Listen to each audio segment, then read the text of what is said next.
I mean, I was going to try to frame the article for the Morning Star of this is like Owen Jones in another time, because Harry Whyte wrote about, all these really, the relationship between unemployment and suicide, for example, about non-payment of servicemen's arrears post-World War II.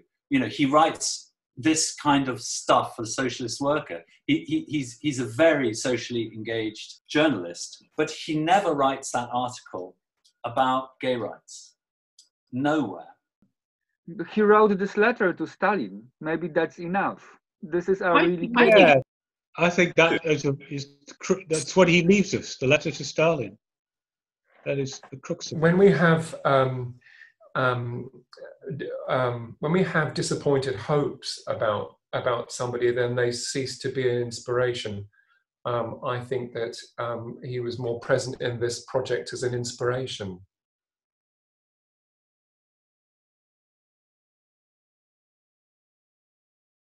I mean, the first reaction is a total shock.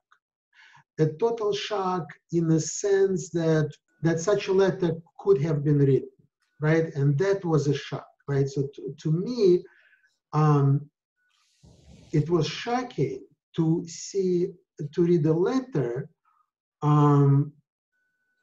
that, discussed homosexuality in the Soviet Union in a very straightforward way, in a very kind of theoretical way, in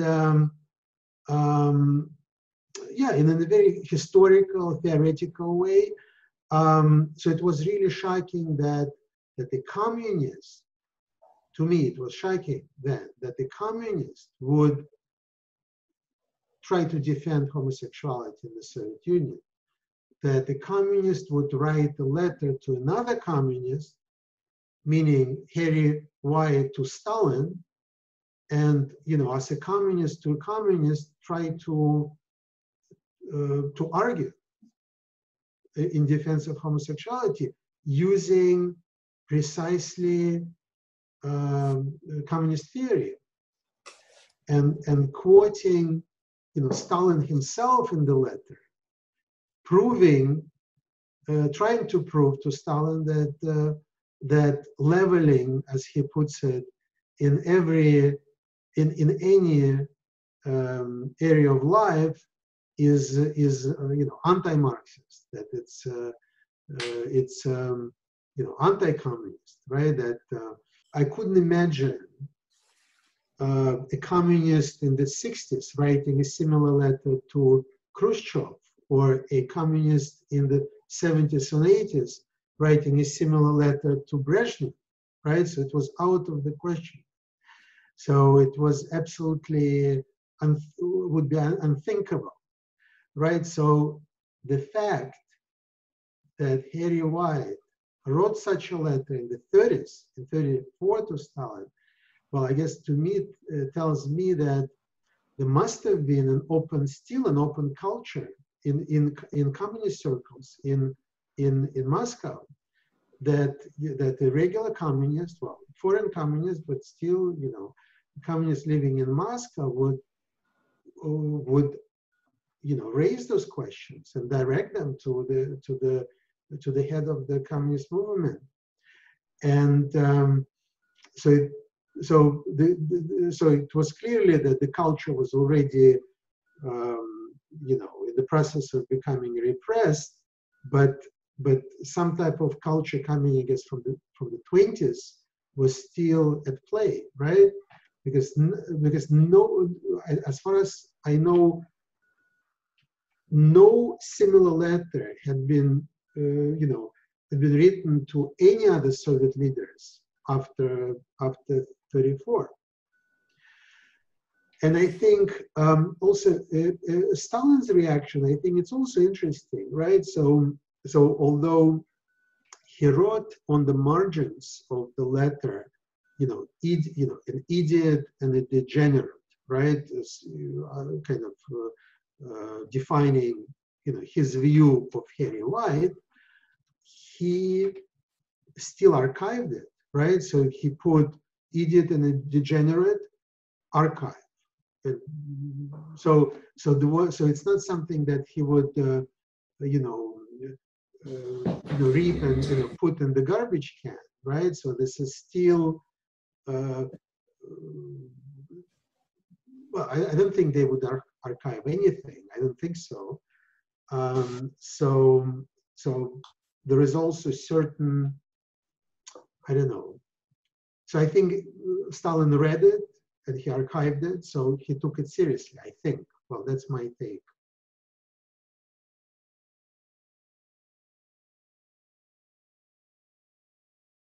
Could we go back to the shock that somebody would write such a letter to such a person at that time?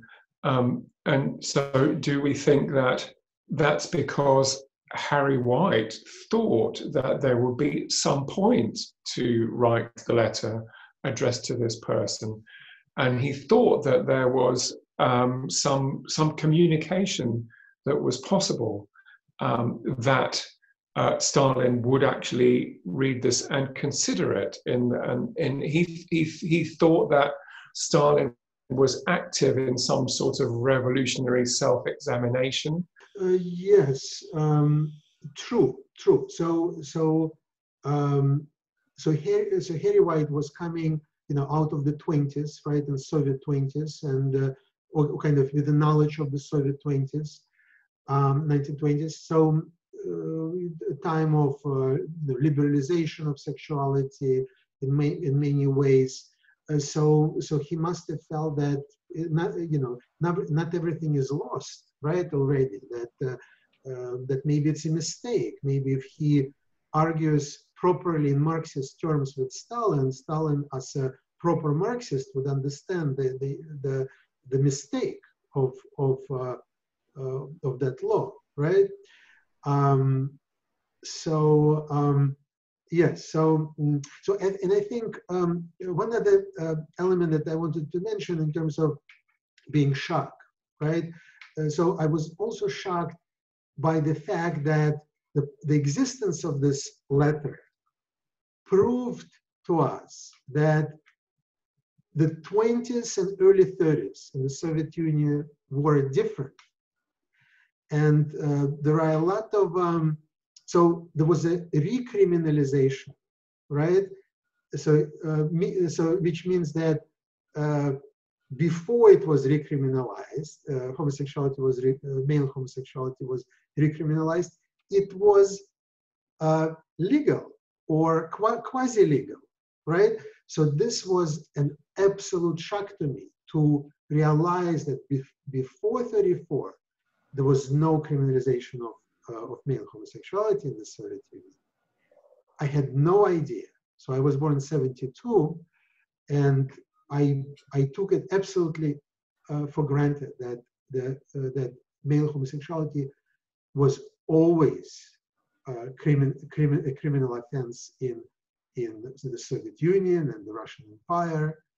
And so that was another shock, which I'm still recovering from,